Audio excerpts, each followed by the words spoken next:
Amados irmãos, que a graça e a paz de nosso Senhor Jesus Cristo seja com todos vós.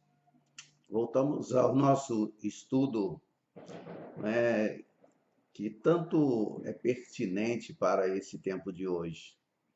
A igreja moderna pergunta: quanto tempo nos resta? Quanto tempo ainda temos que esperar para o arrebatamento? E o nosso estudo de hoje tem o título: A igreja deve ser removida. A igreja deve ser removida. Em segunda de Tessalonicenses, ou melhor, segunda de Paulo aos Tessalonicenses, capítulo 2, versos 6 a 8, se você quiser me acompanhar, eu agradeço sempre, né? Segunda carta de Paulo aos Tessalonicenses, capítulo 2, versículos 6, 7 e 8, diz o seguinte: E agora sabeis o que o detém, para que ele, o anticristo, tá? Seja revelado somente em ocasião própria. Com efeito, o mistério da iniquidade já opera e aguarda somente que seja afastado aquele que agora o detém.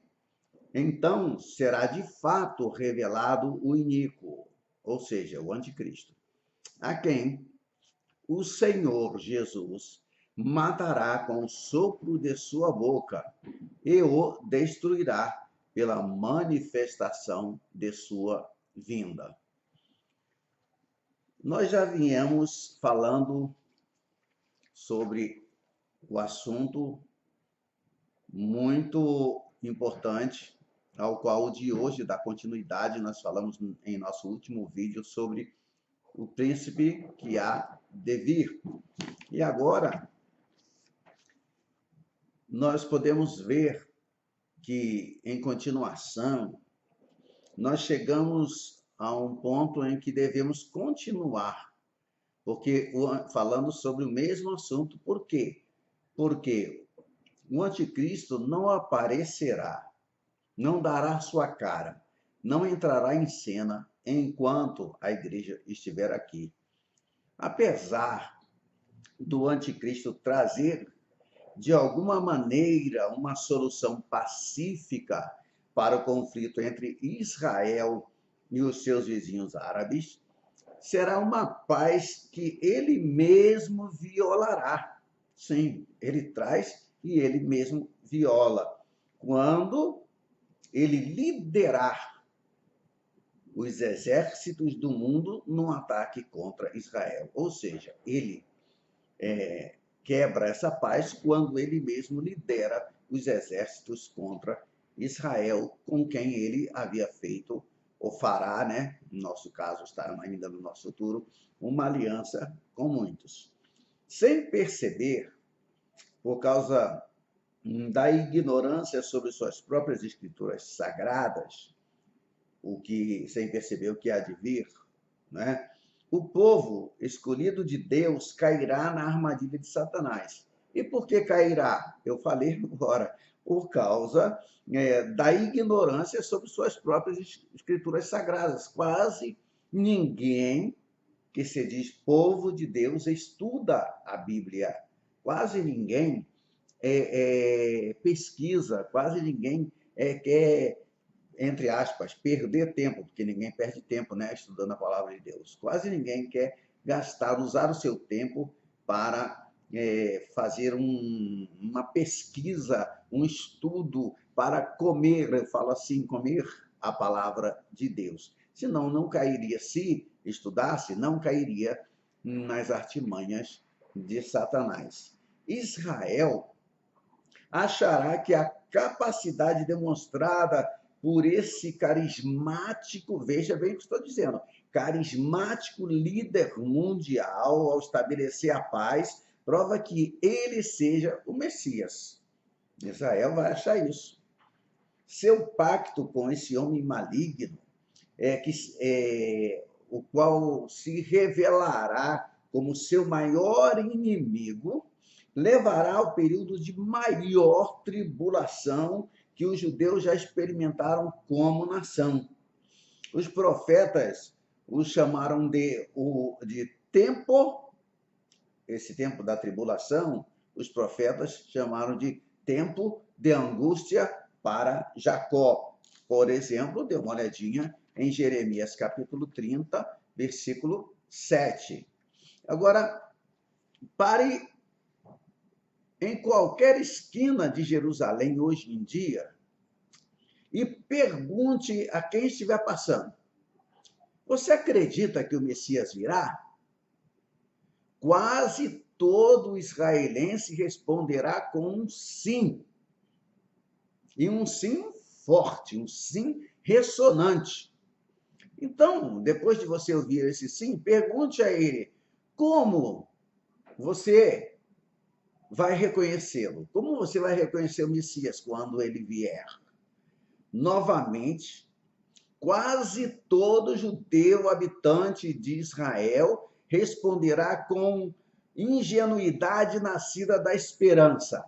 Ele responderá com ingenuidade nascida da esperança. Ele trará a paz. Essa vai ser a resposta dele. A maioria dos judeus justifica sua rejeição de Jesus como Messias pelo fato de Jesus não ter trazido paz universal. Além do mais, os profetas disseram que o Messias estabeleceria um reino de paz perpétua e reinaria no trono de Davi. Mas Jesus não fez isso. Não. Logo, ele não poderia ser o Messias. A mentira, né, irmãos, aí é bem simples. Só poderia enganar aqueles que são ignorantes sobre profecia. A maior parte do mundo não está ciente de que a paz com Deus que tem condições bem definidas, é a única base para a paz entre os homens. Se nós não estivermos em paz com Deus, não teremos paz também com os homens. É isso que a gente deve prestar bem atenção. Na verdade, é aquela história que a gente às vezes fala que quem não é feliz nunca vai conseguir fazer ninguém feliz. Quem não tem paz em si mesmo, quem não tem paz com Deus, jamais poderá ter paz com o seu semelhante. Agora, como eles, os homens, são cegos, as profecias, não conseguem enxergar as profecias que falam de que o Messias morreria antes de mais nada pelos pecados do mundo para reconciliar a humanidade com Deus. O judeu de hoje está maduro para a falsa paz do anticristo.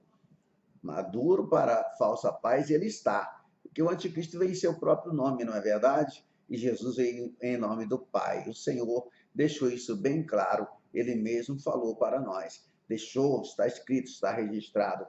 Agora, os líderes de Israel não dão ouvidos ao aviso solene de Daniel. Mas que aviso foi esse que Daniel deu? Em Daniel 8:25, está escrito o seguinte, acompanha aí, eu vou ler aqui, no seu coração se engrandecerá e destruirá a muitos. Se engrandecerá no seu coração e destruirá a muitos. Nós precisamos voltar, amados, a considerar mais cuidadosamente os eventos que devem acontecer nessa 70ª semana final do período profetizado por Daniel, do qual nós falamos bastante no nosso último vídeo, no vídeo que antecede a este de hoje. E como a cronologia da segunda vinda é afetada por tais acontecimentos. Nós precisamos considerar com muito cuidado essas coisas. Por enquanto, precisamos, porém, considerar que essa semana ainda não transcorreu. E quando provavelmente, não é, irá acontecer. Nós precisamos atentar para isso, para que quando chegar esta semana, não é, as pessoas percebam esta semana.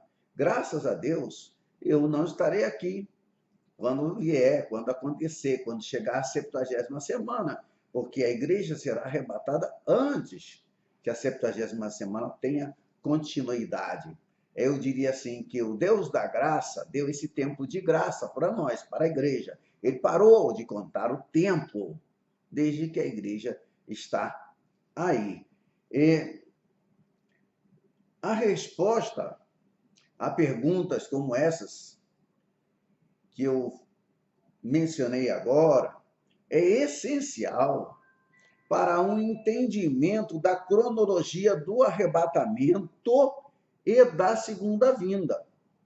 Nós temos enfatizado o fato do período de tempo de 70 semanas de anos a aplicar-se somente a Israel e, especialmente, amados de Deus, especialmente a Jerusalém.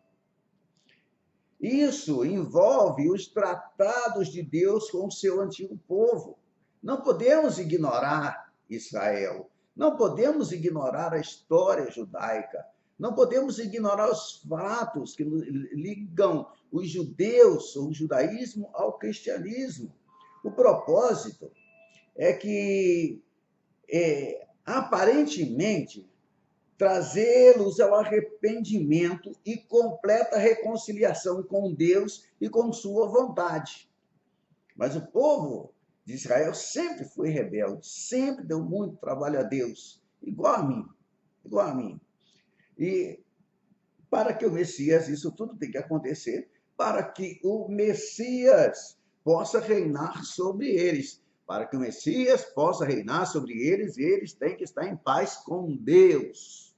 E para que isso aconteça, os olhos espirituais desse povo devem ser abertos. É importante reconhecer, então, que a Bíblia declara que sobreveio cegueira a Israel. E por que isso aconteceu? A Bíblia fala, a Bíblia ensina. Essa cegueira não deixa que a maioria dos judeus perceba o relacionamento que Abraão gozava com Deus. O apóstolo Paulo, o próprio apóstolo Paulo, um ex-rabino, não é? Eu posso até dizer assim, agonizava porque Israel estava separado de Deus e das bênçãos que Deus deseja para o seu povo. E essas bênçãos só poderiam vir realmente através do Messias. Nós sentimos a profunda dor de Paulo pelo povo que ele compartilha, viu? Pelo povo do qual ele faz parte, pelo povo pelo qual ele sofria. E ele deixou isso claro para nós quando, em sua carta aos Romanos, ao chegarmos no capítulo 9, ele diz o seguinte dos versos 2 ao verso 5. Veja o que Paulo diz. Veja, ele diz o seguinte: tenho grande tristeza, acompanhe aí comigo, Romanos 9, de 2 a 5. Tenho grande tristeza e incessante dor no coração. Opa, de onde vem essa dor? Por que ele tem essa dor? Ele continua e explica. Porque eu mesmo desejaria ser anátema, separado de Cristo, por amor de meus irmãos, meus compatriotas, segundo a carne. São israelitas, pertence-lhes a adoção, as promessas. Deles são os patriarcas, e também deles descende o Cristo, segundo a carne, o qual é sobre todos Deus bendito para todo o sempre. Veja como Paulo fala, veja como ele menciona a sua tristeza ao ver o seu povo tão longe de Deus. Meus amados, Israel estava em apostasia e indiferente às advertências de Deus através de seus profetas por séculos antes de Paulo escrever essas palavras. Por séculos antes. Pelo que Paulo, e aí eu digo, inspirado pelo Espírito Santo, tem a dizer nessa e noutras epístolas, no entanto, não é? Fica claro que Israel, o que Paulo tem dito nesta, deixa eu explicar para não ficar dúvida, pelo que Paulo disse na Epístola aos Romanos e em outras epístolas, inspirado pelo Espírito Santo, ele deixa bem claro que Israel havia passado um marco. O Messias veio para o que era seu, e os seus veio para o que era seu no singular, e os seus no plural não o receberam. João 1:11. Eles crucificaram o seu Criador, clamando: caia sobre nós o seu sangue e sobre nossos filhos. Dá uma olhadinha em Mateus 27, versículo 25. Eu diria que a sorte foi lançada. Algo radical mudou entre Deus e seu antigo povo escolhido. Quando nós continuamos estudando, quando nós prolongamos nosso estudo, nós podemos perceber a queda de Israel e a redenção do mundo, não é? Paulo chama essa situação, chama tudo isso realmente de queda de Israel. E não é, amados, no entanto, permanente. Não é permanente. Ou seja, Israel não ficará caído permanentemente. Israel se levantará sobre todas as nações do mundo, quer Satanás queira, quer não queira, quer a nova ordem mundial queira ou não. Pode ter certeza disso. Deus não deixou Israel definitivamente de lado. Um dia ele será restaurado, mas somente quando o Messias,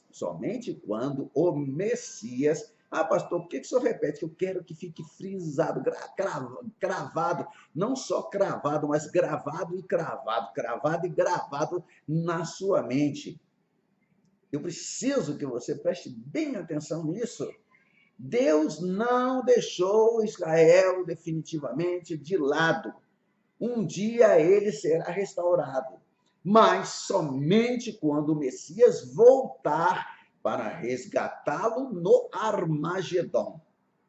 Enquanto isso, os gentios serão os beneficiários do que aconteceu. Sim, porque Paulo explica assim, olha, assim, veja, abre rapidinho, passa aí, estava no capítulo 9 de Romanos, não estava? Então dá uma olhadinha em Romanos 11, veja, Romanos 11, passa a página da Bíblia, vamos lá, 9, 10, 11, versos 11 e 12. Romanos capítulo 11, versos 11 e 12. Olha como Paulo explica. Pergunto, pois, porventura tropeçaram, ele diz isso se referindo a Israel, para que caíssem, agora eu digo caíssem permanentemente? Eles tropeçaram para que caíssem permanentemente? Esse permanentemente sou eu que estou colocando.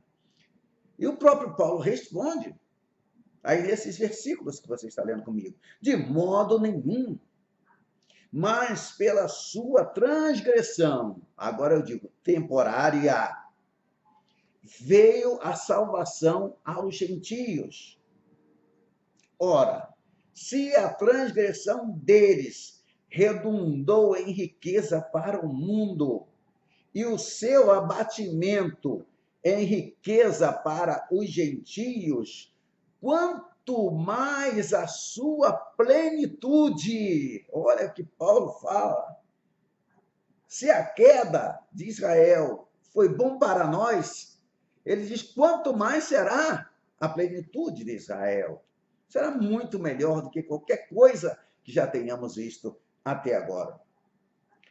Queridos irmãos e irmãs, você que está nos acompanhando, eu posso dizer uma coisa mais, que desde a transgressão de Israel, Deus começou a lidar diretamente com os gentios, e isto através da graça, e numa escala até então inimaginável.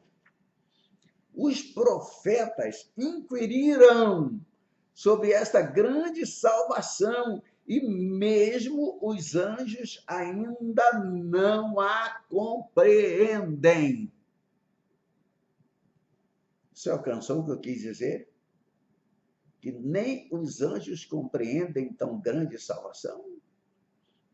Dá uma olhadinha, abra sua Bíblia, pesquisa de Pedro, na primeira carta de Pedro, capítulo 1, versículos 10, 11 e 12. Veja lá isso, vá, confira. Mais impressionante ainda é o fato disso ter vindo porque Israel crucificou o seu Messias. Entretanto, mesmo assim, ele será responsabilizado pelo seu ato infame, do qual Pedro corajosamente acusou os habitantes de Jerusalém em seu segundo grande sermão. Quando foi isso? Será que você pode me acompanhar? Dá uma olhadinha em Atos 3, 13 a 15. Vamos ver como é que Pedro fala isso? Parece até que eu vejo Pedro pregando daquela sua maneira de falar, ele dizendo assim, o Deus de Abraão, de Isaac e de Jacó, o Deus de nossos pais, glorificou, parece até que eu posso ver Pedro falando, a seu servo Jesus, a quem vós traístes e negastes perante Pilatos, quando este havia decidido soltá-lo. Vós, porém, negastes o santo e o justo, e pedistes que vos concedessem um homicida. Dessarte, matastes o autor da vida, a quem Deus ressuscitou dentre os mortos, do qual nós somos testemunhas, ou do que nós somos testemunhas. Se eu estivesse lá, eu diria, glória a Deus, continua, irmão Pedro, continua pregando. A crucificação de Cristo foi um crime horrível, pelo qual Israel tem sido e será punido severamente. Agora digo que, surpreendentemente, porém, por meio da sua rejeição e crucificação de seu Messias, a salvação chegou ao resto da humanidade. Cristo teve que morrer para pagar a dívida pelos pecados do mundo inteiro. Ou melhor dizendo ainda, pelo pecado dos escolhidos de Deus, pelo pecado dos filhos de Deus. A tragédia é que foi o seu próprio povo escolhido que o matou. Lembrem-se, Pilatos julgou o inocente e desejou libertá-lo. Agora, maravilha das maravilhas. A espada que traspassou o seu lado, fez jorrar sangue que salva. O sangue que jorrou dos cravos atravessados, insolente e maldosamente nos seus pés e nas suas mãos, que escorreu por causa dos espinhos enfiados desdenhosamente na sua cabeça. Esse sangue foi o preço da nossa redenção. Quer conferir na Bíblia? Quer? Gostaria? Efésios 1, versículo 7. Colossenses 1, versículo 14. Está lá. Dá uma olhadinha. Enriqueça a sua alma. Alimente seu espírito. A rejeição de Israel ao seu Messias trouxe salvação para mim e para você. Os discípulos tiveram dificuldade em acreditar nisso a princípio, mas eventualmente eles chegaram a compreender. Amados de Deus, quando Israel rejeitou o seu Messias, uma nova época raiou. Jesus a chamou de os tempos dos gentios. Uma época que, Jesus disse, deve continuar até se cumprir. Até se cumprir. Ela vai continuar até uma hora exata, até o momento certo, tempo kairos, não tempo cronos. Tempo kairos é o tempo de Deus. Cronos é o nosso tempo. Só então Jerusalém seria liberta da influência dos gentios. Dá uma olhadinha em Lucas 21, versículo 24. A duração, você pode logo, já ia me perguntar, mas qual a duração disso aí? A duração dos tempos dos gentios coincide com o período de tempo durante o qual Israel estará cego ao evangelho. E ao fato de que foi Israel mesmo que crucificou o seu Messias tão esperado. E em Romanos 11, 25 e 26, Paulo ainda explica mais. Você não está aí no capítulo 11 junto comigo? Então veja os versos 25 e 26, o que a palavra de Deus diz para nós. Veja como Paulo explica.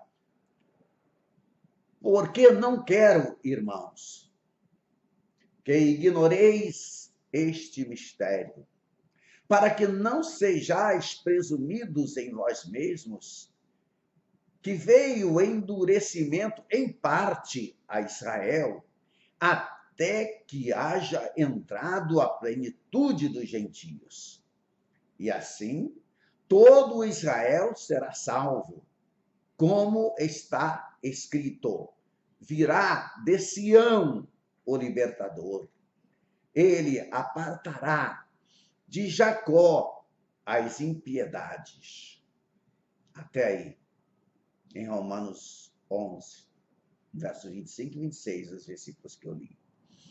Pouco antes de sua morte, o nosso Senhor e Salvador Jesus Cristo contou aos seus discípulos que estava formando uma nova entidade que ainda não existia. Ele a chamou de sua igreja. Em resposta à confissão de Pedro, eu acho que vocês nunca se esquecem disso, né? De que ele era o Messias, de que ele era o Cristo, Jesus declarou o seguinte: sobre esta pedra edificarei a minha igreja, e as portas do inferno não prevalecerão contra ela. Em Mateus 16, verso 18, você tem esse registro. E olha, até esse tempo, O povo de Deus consistia somente de judeus. Seu relacionamento com ele era definido pela aliança com Moisés. Após a crucificação de Cristo pelos pecados do mundo, haveria uma entidade completamente nova, composta tanto de judeus quanto de gentios. E a essa entidade Jesus chamou de igreja. Paulo explica da seguinte forma, em Efésios, capítulo 2, de 11 a 20. Opa, vai lá, dá uma passadinha de Romanos para Efésios, é rapidinho. Vai lá, vai, eu espero, um pouquinho só. Eu vou te dar um tempinho aqui, ó, vou beber uma água. Pronto? Efésios 2, de 11 a 20. Pronto para ler comigo? Ele explica assim, ó. Portanto, lembrai-vos de que outrora vós, gentios na carne, estáveis sem Cristo, separados da comunidade de Israel, e estranhos às alianças da promessa, não tendo esperança e sem Deus no mundo. Mas agora, em Cristo Jesus, vós, que antes estáveis longe, fosteis aproximados pelo sangue de Cristo. Porque ele é a nossa paz, o qual de ambos, que ambos, judeus e gentios, fez um só povo, aboliu a lei dos mandamentos, para que dos dois, judeus e gentios, de novo, criasse em si mesmo um novo homem, fazendo a paz, e reconciliasse ambos em um só corpo com Deus por intermédio da cruz.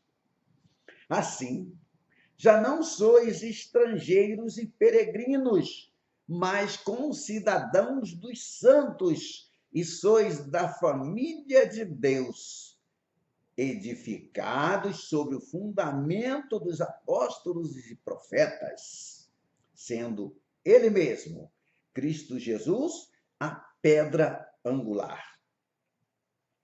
Meus queridos, é bem clara essa passagem. Paulo explica para que nós não tenhamos sequer uma dúvida.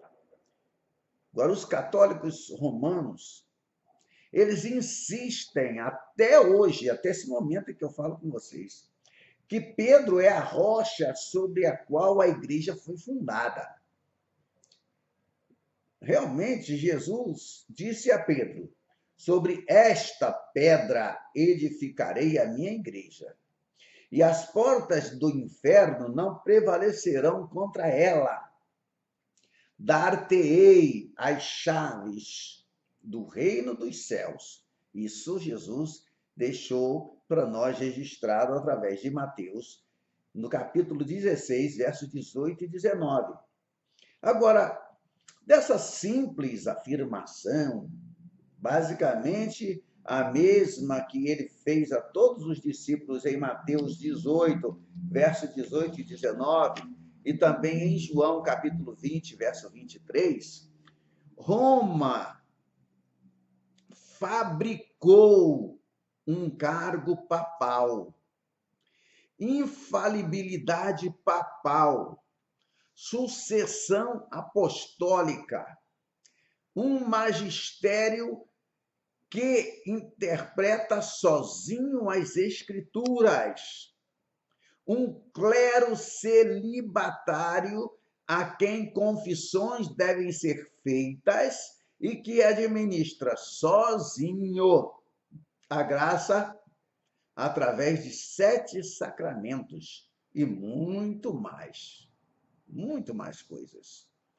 Pode-se examinar, amados de Deus, a afirmação de Cristo com um microscópio, se você quiser, e nunca vai achar justificação para essas adições que a Igreja Católica Romana fez. Você nunca vai achar uma discussão detalhada contra os erros de Roma. Está fora do alcance do nosso estudo no momento.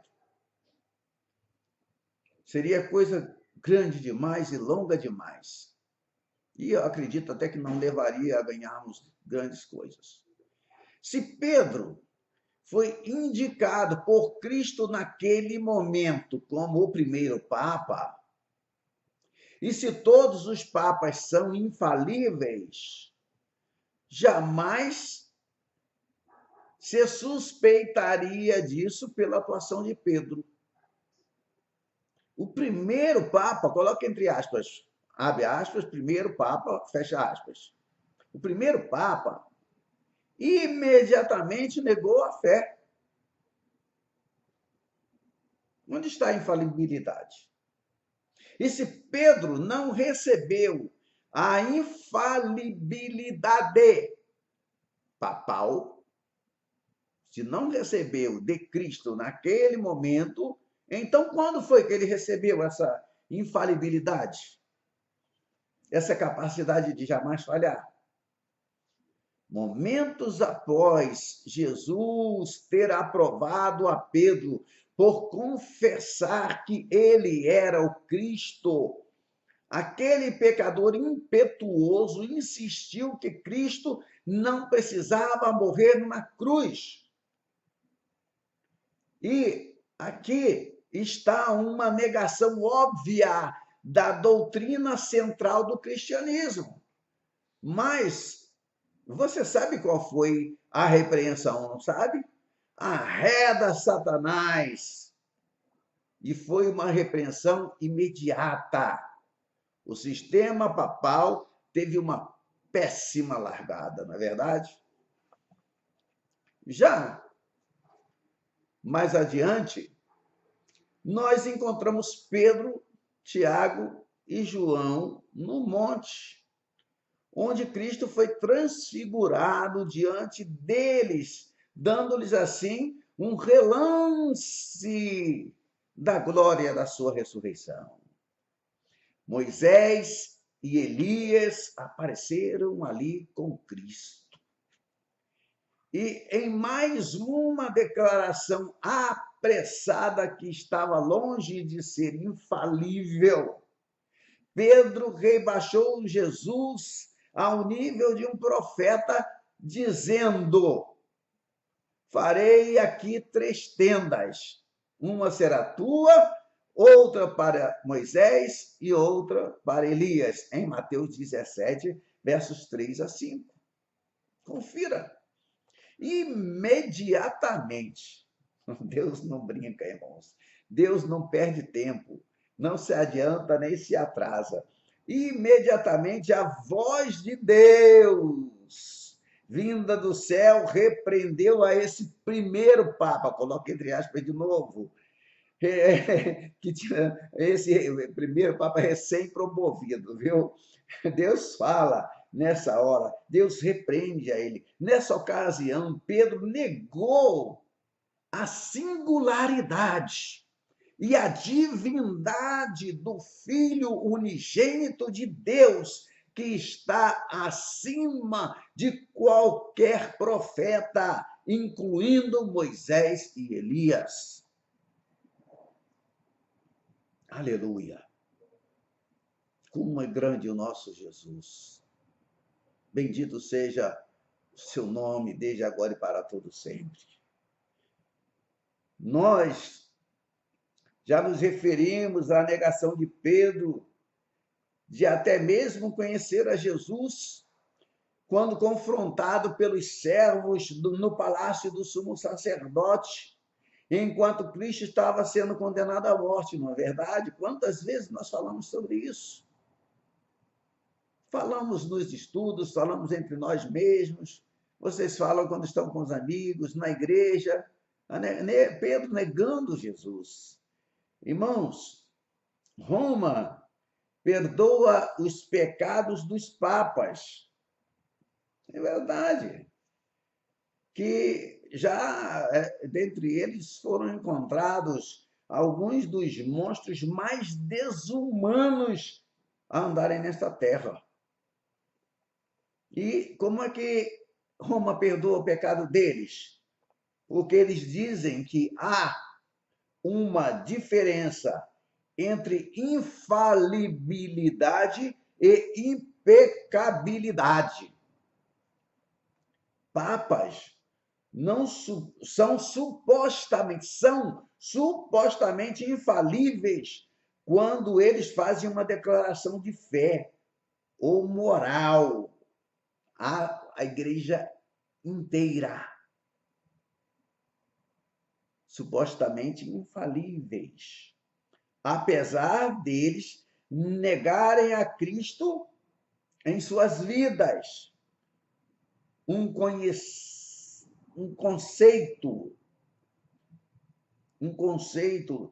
totalmente desconhecido nas Escrituras Sagradas e também na igreja primitiva. Mas todas as 3 dolorosas negações da verdade e daquele que é verdade feita por Pedro referem-se à fé e moralidade.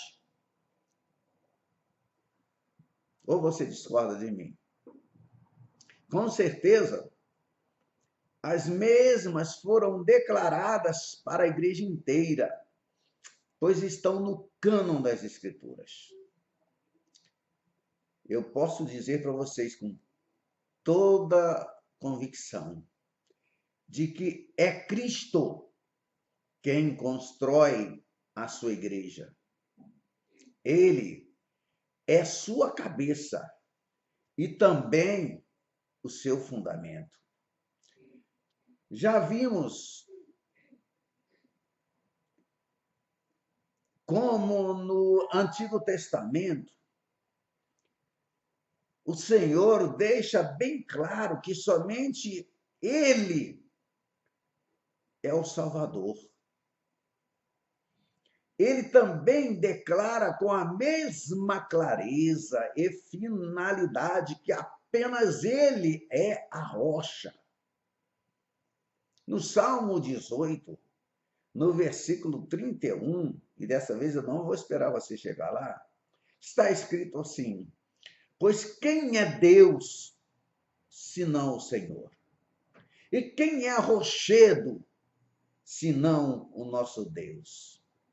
Com toda certeza, irmãos, Pedro não era. Por todo o Velho Testamento, o Senhor é chamado de a rocha da nossa, da minha, da sua salvação. Que Deus é a única rocha. É repetido muitas vezes. Você pode dar uma olhadinha, por exemplo, se quiser, anote aí, Deuteronômio 32, verso 4. Anote também segundo livro de Samuel, capítulo 22, verso 2. Segundo livro de Samuel, capítulo 23, verso 3. Dá uma olhadinha no Salmo 18, verso 2. No Salmo 28, verso 1. No Salmo 42, verso 9. No Salmo 62, versos 2 e o 6 e o 7. Dá uma olhadinha em Isaías 17, 10. Vai lá, confira. Paulo argumenta que Jesus Cristo foi a rocha durante as peregrinações de Israel no deserto. Dá uma conferida nisso aí, você vai gostar. 1 aos Coríntios 10, verso 4, que aquela rocha era Cristo. Então, Paulo proclama que ele, Cristo, é o Senhor, é Deus. Que Cristo é Deus. Ele é o Senhor. Na medida em que Deus, em todo o Antigo Testamento, declara que ele mesmo é o único Salvador. Então, o nosso Senhor e Salvador Jesus Cristo, para ser Salvador, tinha que ser Deus vindo na carne. O mesmo é verdade a respeito da rocha em que a igreja está construída. Só poderia ser o próprio Deus. Jesus é a rocha, pois ele é Deus. Pedro não poderia, de forma alguma, tomar este lugar, nem quis fazer tal coisa. Jesus, o Senhor, indicou aos rabinos a profecia messiânica no Salmo 118, versos 22 e 23. Ele disse: a pedra que os construtores rejeitaram, essa veio a ser a principal pedra angular. E quando ele fala sobre a pedra rejeitada e fala sobre os construtores, ele estava se referindo aos líderes religiosos de Israel, irmãos. Cristo claramente afirmou que ele era o cumprimento daquela escritura. E sabe o que aconteceu? Os rabinos sabiam e o odiavam porque ele declarava tais coisas, ou coisas como estas. Pedro corajosamente culpou os rabinos pela crucificação de Cristo, aplicando a mesma profecia a Cristo. Sim, em Atos, capítulo 4, versos 10 e 11, temos lá uma declaração. Quando Pedro está falando, ele diz assim: Jesus Cristo, o Nazareno, a quem vós crucificastes, é a pedra rejeitada por vós, os construtores, a qual se tornou a pedra angular. Novamente, meus amados, em sua primeira epístola, Pedro identificou a Jesus Cristo como a pedra angular eleita, sobre a qual a igreja é construída. Veja em sua primeira carta, no capítulo 2, nos versos 6 e 7. Dá uma olhadinha, confira. Agora, ao rejeitar essa pedra, Israel foi posto de lado, enquanto Deus constrói algo novo sobre a pedra. É nessa rocha sobre a qual a igreja está construída que Israel tropeçou e caiu. Nessa rocha. Isaías previu essa queda, porque Isaías diz: mas será o Messias pedra de tropeço e rocha de ofensa às duas casas de Israel, ou seja, Judá e Israel. Judá, que tinha sua capital em Jerusalém, e Israel, que tinha Samaria como capital. E aonde isso? Isaías, capítulo 8, verso 14. Te peço de novo, dá uma olhadinha. Tanto Pedro, em sua primeira carta, capítulo 2, verso 8, quanto Paulo, em Romanos 9, 33, citam essa passagem e aplicam a Cristo e a queda de Israel pela sua rejeição. Queda moral, queda espiritual. E aqui, amados de Deus, nós temos as duas razões intimamente ligadas pelas quais a 70ª semana de Daniel não ocorreu. A 69ª, melhor falando, a 69ª semana terminou com a rejeição e crucificação de Cristo Jesus por Israel. Dessa rejeição veio salvação ao mundo inteiro. uma salvação que Deus planejou desde o princípio. O caminho para um novo relacionamento com Deus foi aberto para toda a humanidade. Lembra que Jesus disse: Eu sou o caminho, a verdade e a vida? Eu sou o caminho. Da queda de Israel, a igreja foi formada como um corpo composto por ambos, judeus e gentios. Judeus e gentios. Estamos começando a concluir o nosso vídeo de hoje. Desde aquela época, a igreja tem sido o foco da ação de Deus nesse mundo. Ela é o instrumento do evangelismo, trazendo o evangelho a todos os povos, a todas as nações, incluindo a Israel. Durante 2000 anos, a igreja tem sido luz do mundo. Como? Chamando os pecadores ao arrependimento e à reconciliação com Deus, e anunciando que um dia de julgamento está chegando.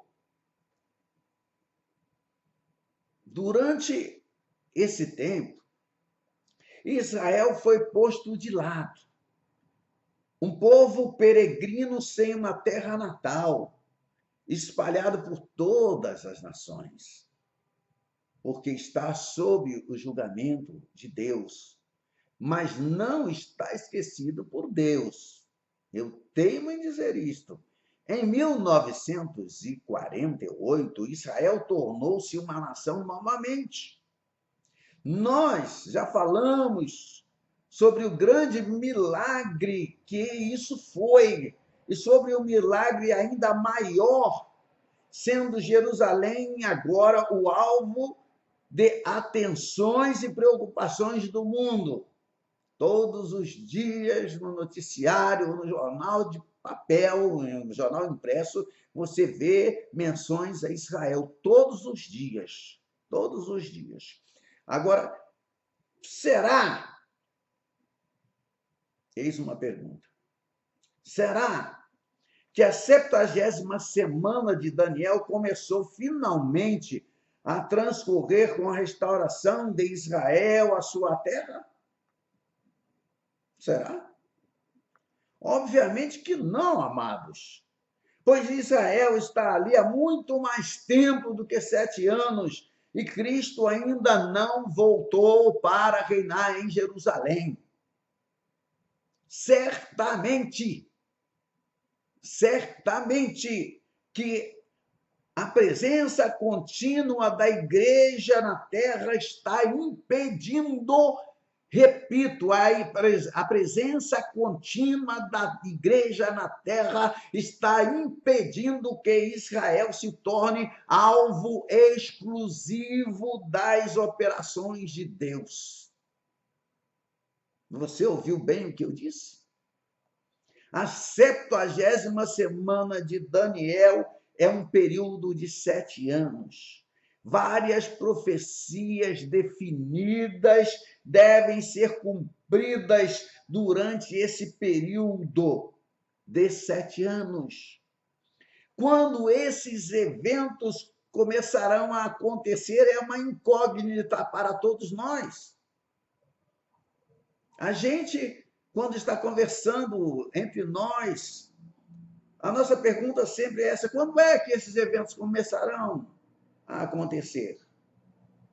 Houve, amados de Deus, 2 ocorrências relacionadas que causaram a suspensão da 70ª semana. Primeira ocorrência, a rejeição do Messias de Israel. E segunda ocorrência, a formação da igreja. Suponha que Israel se voltasse a Cristo. Isso iria recomeçar o cronômetro de Deus. Se Israel se tivesse voltado para Cristo, esse ato de Israel iria recomeçar o cronômetro de Deus? Uma interrogação. Não, não e não. Porque, na verdade, as Escrituras deixam claro que Israel não reconhecerá que Cristo é o seu Messias até o fim dessa última semana, quando ele, Jesus, o Senhor, o crucificado, lá no Calvário, entre dois ladrões, que sangrou por mim, por você, ele aparecerá para socorrer Israel no Armagedon. Os profetas foram bem específicos nesse ponto. Logo, sabemos que, por si própria, a rejeição contínua de Cristo por Israel não impede o início da semana final determinada por Israel e por Jerusalém. Não. Não, a rejeição contínua de Cristo por Israel, estou repetindo para você gravar, não impede o início da semana final determinada por Israel e Jerusalém. A presença da igreja, então, deve ser o empecilho às operações finais de Deus com Israel.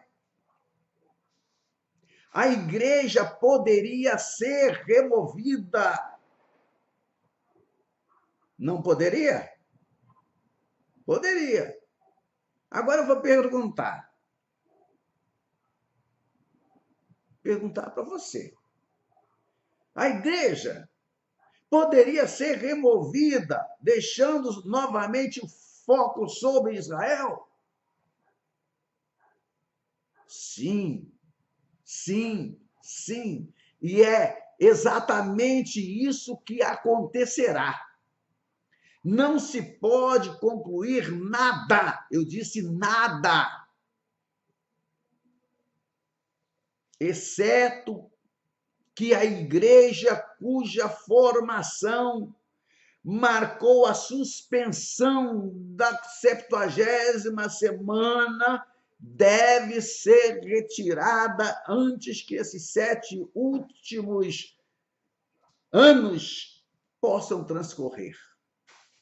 E essa remoção é exatamente o que Cristo prometeu.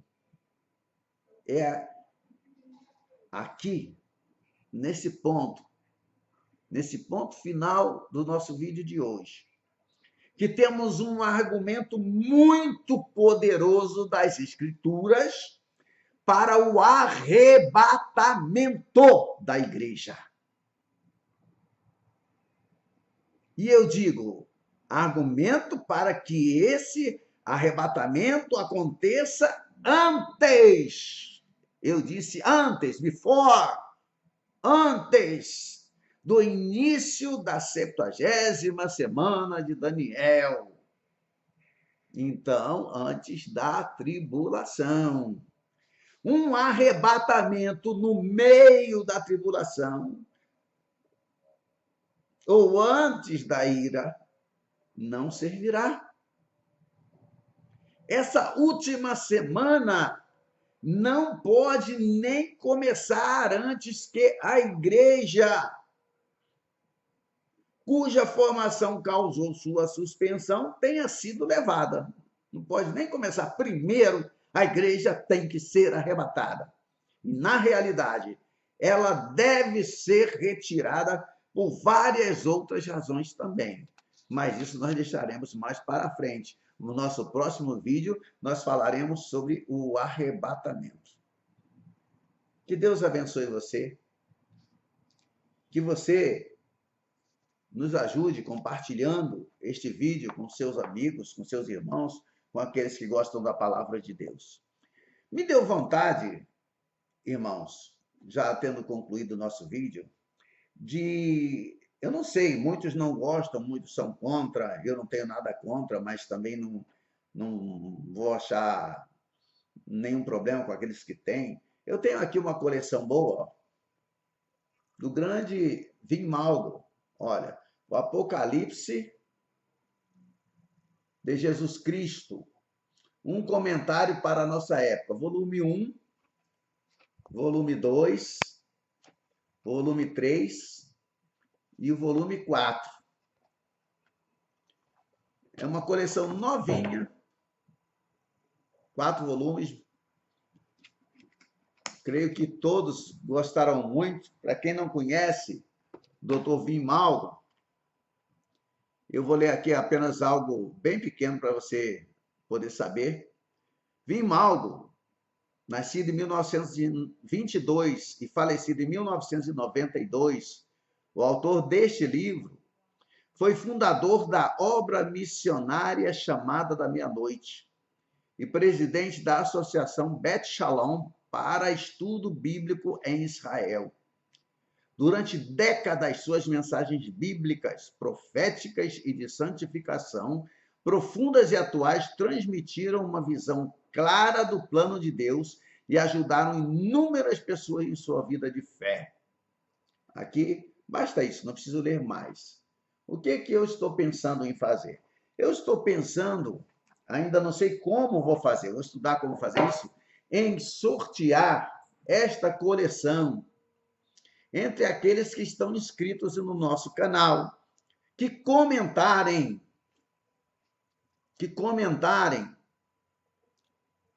alguma coisa abaixo do vídeo. Quando vocês assistirem um vídeo no YouTube e comentarem, deixarem ali o comentário. Eu quero saber ainda, estou estudando como é que eu vou fazer para anotar o nome das pessoas, os comentários, e parar depois como é que eu sortearei isso. Agora, tem uma coisa que eu vou dizer, né? Eu preciso dizer. Se uma pessoa que for sorteada, se é o irmão, a irmã, a pessoa que for sorteada, morar no exterior, vai ficar difícil eu remeter isso, porque ficaria muito caro para mim pagar a remessa. Então, eu acho que vou fazer, não sei ainda, talvez só dentro do Brasil mesmo, né?